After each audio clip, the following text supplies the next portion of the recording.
She had the money. She had the credit. She had the dream. But when a black woman finally applied for a perfect home, the answer wasn't congratulations. It was a cold rejection, hidden behind polished words that told her she didn't belong. That single letter didn't just deny her a house. It challenged her place in an entire community. And what she did next would shake every neighbor who thought they could keep her out. If this already made your blood boil, hit like and subscribe right now. Because stories like this are still happening, and the world needs to hear them. Ayanna sat at her dining table, the letter crumpled in her fist. The words printed on plain white paper looked harmless at first glance, but they carried the weight of centuries. After reviewing your application, the association has determined your purchase does not align with the long-term vision of the community. Her heart pounded. She had dreamed of this house for months, a 2-story red brick home on Maplewood Lane, with a wraparound porch and a yard big enough for summer barbecues. She had toured it twice, already measured the walls for her art, and pictured her nieces playing under the oak tree in front. She checked every box. Salary stable, credit excellent, savings more than enough. She could have written a check on the spot. Yet here she was, holding a letter that made all of that invisible. Ayanna's eyes flicked to the framed photos on her wall. Her parents in their factory uniforms smiling through exhaustion. Her college graduation where she was the first in her family to walk across the stage. And her company's award ceremony naming her Manager of the Year. Proof, in every picture, that she belonged anywhere she chose. Her phone buzzed. It was her younger brother, Kareem. "You got it?" he asked, excitement in his tone. Ayanna hesitated before whispering. "They said no." "What do you mean, no? You had everything lined up." She unfolded the paper again, her voice shaking. "They said I wasn't the right fit." Silence filled the line. Then Kareem's voice hardened. "Fit? That's code. You know exactly what they mean." Ayanna stared out the window, watching streetlights flicker one by one. Her hands trembled, but inside, something sharper began to form. Not just hurt, not just anger, but the first spark of resolve. This wasn't over. Ayanna couldn't sleep that night. The letter lay on her kitchen counter, flattened from how many times she had opened and closed it, as if the words might change on the 10th read. But they didn't. Not a community fit. The next morning, she drove to her parents' modest home on the east side of town. Her mother, LaToya, opened the door with her usual warmth. But the smile faded when she saw Ayanna's eyes. "Baby, what's wrong?" Ayanna held up the letter. LaToya adjusted her glasses, read the first few lines, and sighed the kind of sigh that comes from decades of fighting silent battles. "They're still doing this," she muttered. "Doing what?" Ayanna asked, her voice tight. "Closing doors. Finding polite ways to say you don't belong." Her father, Darius, joined them in the living room. He was a retired bus driver, his hands still calloused from years on the job. He scanned the paper, then shook his head. You had the money, you had the credit. And still, his jaw clenched. It was never about that. Ayanna sank onto the couch. "I worked so hard. I followed every rule, every guideline, and they still shut the door in my face. What's the point of playing fair if the game is rigged?" Her mother touched her shoulder gently. "That's the trick, Ayanna. They want you to give up. They hope you'll walk away quietly." Later that evening, Ayanna met her best friend, Keisha, at a downtown cafe. Keisha was fiery, the kind of woman who didn't hold back her words. As Ayanna relayed the rejection, Keisha slammed her coffee cup down so hard other customers glanced over. "Community fit? Girl, that's just code. They don't want a black woman living on their street. But you know what? You can't let them win." Ayanna rubbed her temple. "What am I supposed to do, Keisha? Force my way in? Sue the HOA? That'll take years and drain me dry." Keisha leaned forward, lowering her voice. "Maybe the answer isn't in fighting on their terms. Maybe it's about changing the terms completely." The words lodged in Ayanna's chest. Change the terms. What did that even look like? That night, she sat in her car outside the house on Maplewood Lane. Sprinklers hissed across manicured lawns, and porch lights flickered like watchful eyes. A jogger passed by, staring just a second too long before looking away. Ayanna gripped the steering wheel, whispering to herself. They never wanted me here. But as the thought echoed, something shifted inside her. For the first time since the rejection, she didn't just feel excluded. She felt challenged. And challenges, Ayanna realized, could be answered.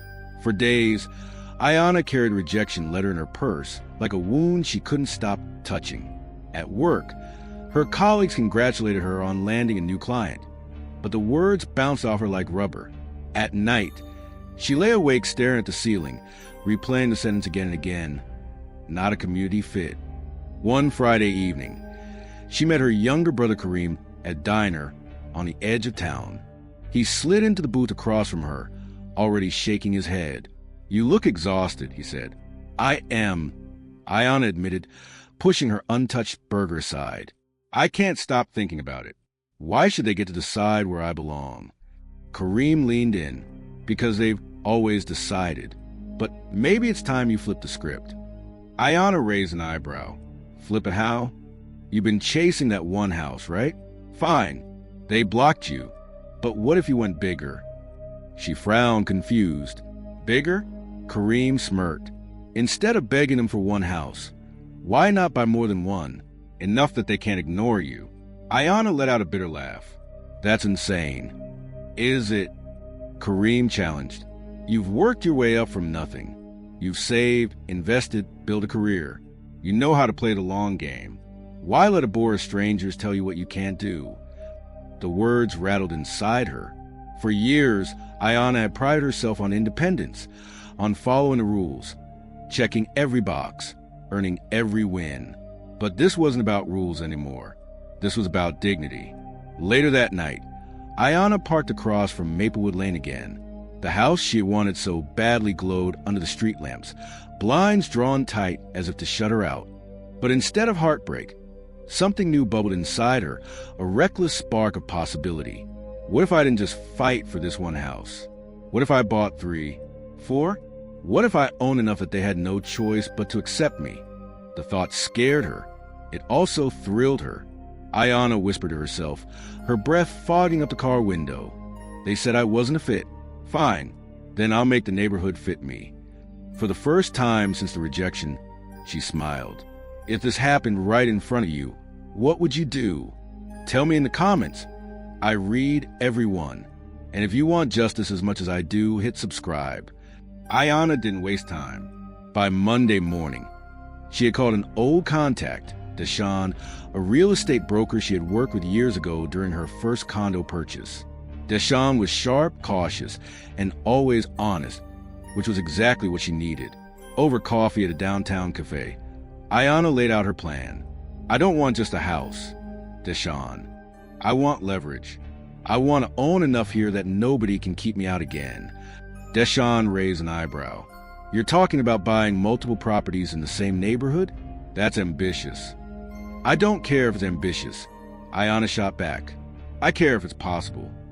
Deshawn tapped his pen on his notebook, thinking, "The HOA can't stop you from buying if the property's on the open market. But homes in Maplewood are expensive and competition is high. You'd need to move quickly and decisively." Ayanna nodded. "Then find me something. Anything. I don't care if it's smaller or needs work, as long as it's there." 2 weeks later, Deshawn called. "Ayanna, I found one. A beige 2-story at the far end of Maplewood. The owners are relocating and want a fast closing. Prices lower than market value." Her heart raced as she pulled up to the property.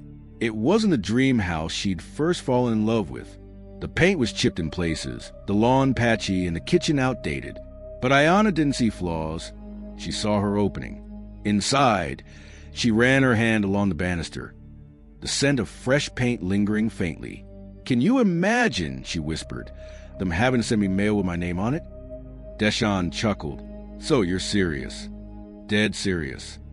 Within days, Ayanna wired the down payment. The paperwork felt surreal. As she signed the deed, a shiver ran through her, half fear, half exhilaration. When the notary handed her the keys, Ayanna closed her eyes for a moment, breathing it in. "They told me I didn't belong," she whispered. "Now I've got the proof that I do." The news spread quickly. Some neighbors watched silently as she moved in furniture, their stares sharp like knives. A blonde jogger passed by, slowing just enough to glance and frown before speeding up.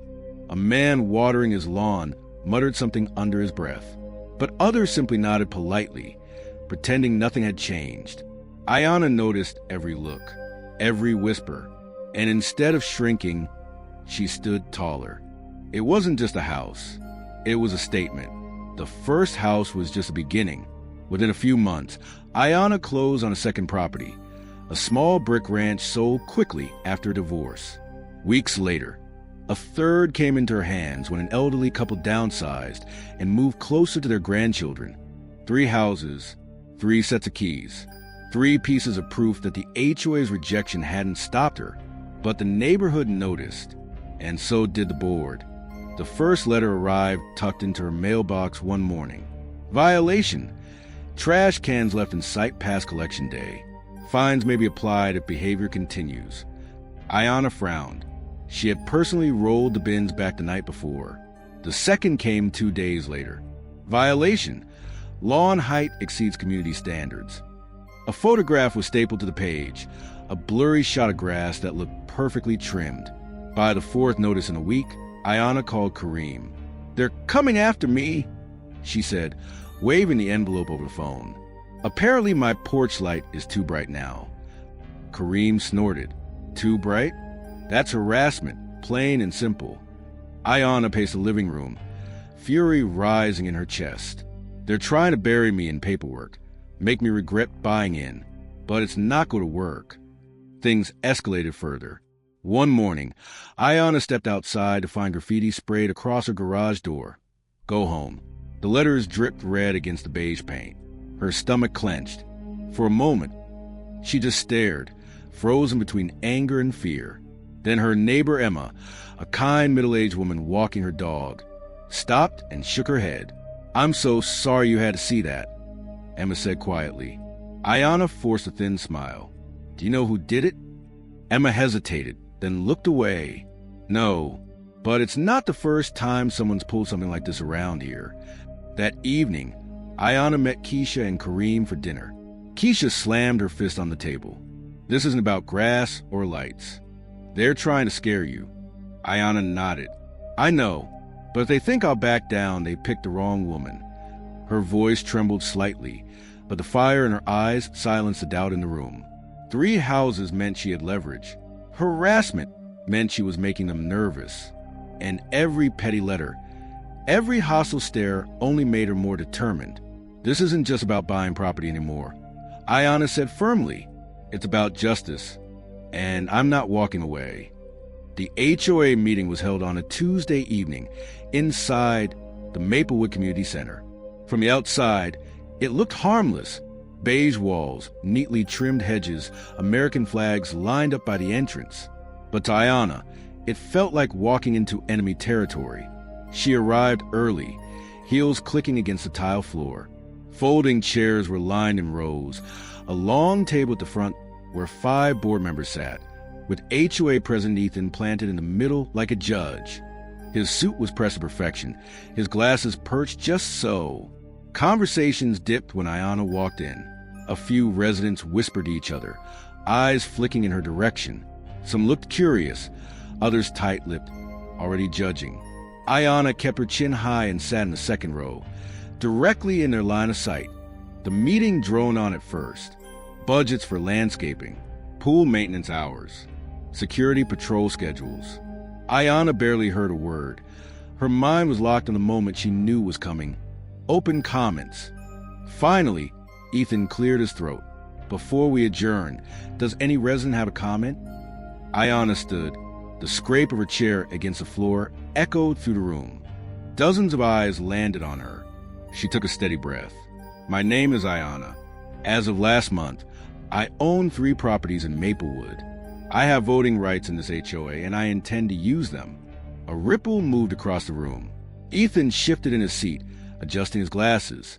"Yes, Miss Carter, we are aware of your recent purchases." "Good," Ayanna replied firmly. She held up the letter she had kept folded in her purse for weeks. Then you're also aware that this association once told me I wasn't the right fit for this neighborhood. I'd like to know what that phrase means. Silence dropped like a stone. Ethan cleared his throat again. That matter has been closed. The decision was no. Ayanna cut in, her voice sharp. You use vague language to block me out. Yet here I am, legally owning more property than some of the people sitting at this table. So I'll ask again, what does community fit mean? A woman on the board, Sophia, shifted uncomfortably. She glanced at Ethan, then muttered. The phrase was meant to preserve harmony, to ensure new residents share our values. Ayanna tilted her head. Values or barriers? Whispers filled the room. Someone in the back muttered, She's got a point. Ethan's jaw tightened. If you have concerns, Ms. Carter, you can file a formal complaint. I'm not filing a complaint, Ayanna said coldly. I'm making a statement. I am here. I'm not leaving. And I'll be at every meeting from now on. For the first time, Ethan faltered. His eyes darted to the papers in front of him, as if searching for an escape. Ayanna sat back down, her heart beat loud in her ears. Around her, the whispers grew. Some avoided her gaze. Others, like Emma and a tall man named Logan, gave her small nods of quiet support. She had walked into that room as an outsider. She left as a challenger. Owning 3 houses had given Ayanna leverage. Owning foresealed it. When she signed the deed for her 4th property on Maplewood Lane, she knew the board could no longer dismiss her as a fluke. She was a force. But with every key she collected, the resistance sharpened. More violation letters. More whispers. Another note taped to her door. Stop changing our community. Ayanna crumpled it without hesitation. Fear had long since burned into fuel. At the next HOA meeting, she felt the room shift. People weren't just staring anymore, they were listening. When she raised questions about inflated landscaping contracts, heads nodded. When she pointed out how fines were unfairly targeted, neighbors whispered in agreement. Even Sophia, once silent, murmured her support. Ethan, however, grew more hostile. His voice sharpened, his gavel slammed harder. His flyers painted Ayanna as an outsider with an agenda. But the more he tried to resist, the weaker he looked. By summer, election flyers appeared in every mailbox. HOA board positions open. President, treasurer, member at large. Ayanna stood at her kitchen counter, the paper trembling in her hands. She thought about the rejection letter she had received months earlier, the one that told her she didn't fit. She thought about her parents' sacrifices, Kareem's encouragement, Keisha's fire.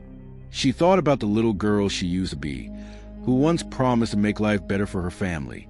She picked up the phone and called Kareem. I'm running, she said simply. For what? President. Kareem laughed, proud and loud. That's my sister. Go big or go home. Word spread fast. Some residents were thrilled, others skeptical, a few openly angry. Ethan doubled down, plastering the neighborhood with his own flyers boasting about protecting tradition. But Ayanna refused to play dirty. Instead, she knocked on doors. She introduced herself, asked real questions, and listened. On porches and sidewalks, she heard stories. Families tired of fees, neighbors frustrated by unfair rules, parents wanting a community where their kids felt welcome. The night of the election, the community center overflowed. Folding chairs filled. Residents stood along the walls. Tension hung thick. Ethan spoke first, delivering a polished speech about maintaining standards and preserving harmony. Polite applause followed. Then Ayanna stepped forward. Her palms were damp, but her voice rang clear. My name is Ayanna. I was once told I didn't belong here, that I wasn't a fit, but I do belong. So, do you? Every family, every child, every resident who calls Maplewood home deserves fairness, transparency, and respect. I'm not here to tear this community apart. I'm here to lead it into something better, a neighborhood that truly welcomes all of us. For a moment, silence, then applause, louder, steadier, swelling until it drowned out the whispers. Ballots were cast. Minutes stretched like hours. Finally, the moderator read aloud. For the position of HOA president, by a vote of 72 to 59, The winner is MS. Ayana gasps. Cheers. Ethan sat frozen, jaw tight, his grip on power slipping into nothing. Ayana stood tall as she accepted the gavel. The same neighborhood that once shut its doors in her face was now under her leadership. Later that night, she walked past a house she had once dreamed of buying, the one she was denied. She paused at the curb. It no longer mattered. She owned more than property now. She owned her place. Sometimes rejection isn't the end. It's the beginning. If you believe this should never happen again, share this now. And to my USA, UK, and Canadian viewers, your voice is power. Use it.